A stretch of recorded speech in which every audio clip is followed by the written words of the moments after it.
and over again. Russian propagandists tell us you can't trust the VOA. They're a phony organization. They tell a lot of lies. And you are here today repeating that Russia propaganda point. Again and again and again, Chinese government agents tell their people, do not believe the voice of America.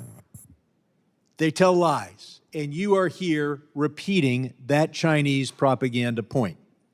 What's particularly illustrative is my colleague said, you know, you have 300 to 400 million listeners per week nationwide, worldwide, and you said you can't trust that number. It comes from the government. That number is quite consistent with the numbers issued by the Trump administration in 2017 and 2018. Everybody in this room knows that I don't trust Donald Trump. Now they know you don't trust Donald Trump.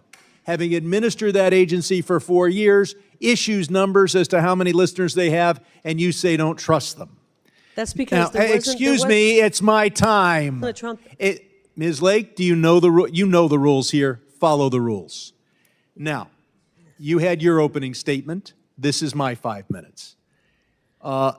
Putin wants to weaken America. There are those in America who want to help him. Those who want to help Putin know that they can't just scuttle an American aircraft carrier. So they're trying to do something that is far more dangerous to our role in the world and our national security, and that is to scuttle our international broadcasting. Now, we have a bipartisan Armenian caucus, 2 chairs, 2 co-chairs. You have eliminated all Armenian language broadcasting. Did you consult with any of the chairs or co-chairs of the Armenian caucus in Congress before you cut off that broadcasting? That's a yes or no question. Nope. That's how decisions are made. And I'm sure you didn't consult with the U.S. ambassador in Yerevan either. I'd like unanimous consent to put in the record a report from the U.S. Office of Special Counsel detailing the terrible administration of USAGM during the latter months of the Trump administration. I'll point out that Ms. Lake tells us how terrible it is that she can't get information. You know who really needs information? Congress. You know who's sitting behind you? Mr. Michael Pack, the former under Trump director, same job you have, who we had to try to subpoena to come here and give Congress information, and we got stonewalled.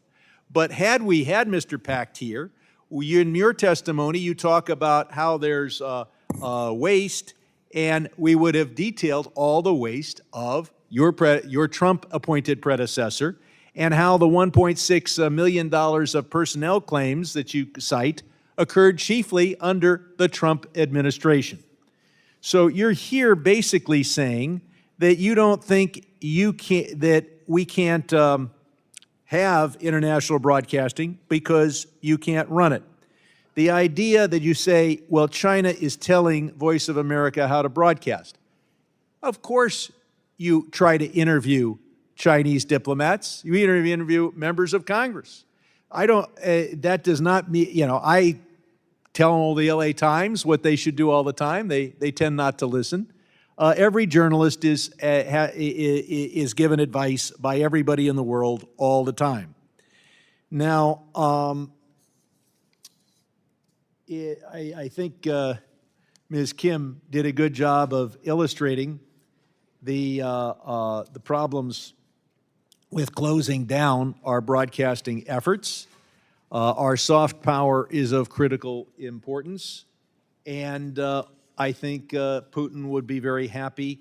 Now, as I pointed out, there are many settlements of due to law breaking and violations that you cite, and of course, they occurred back in 2020 under Mr. Pax. No wonder he refused the subpoena.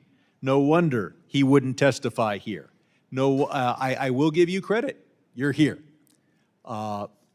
And you're here defending the indefensible, which is that America should be silent on the world stage.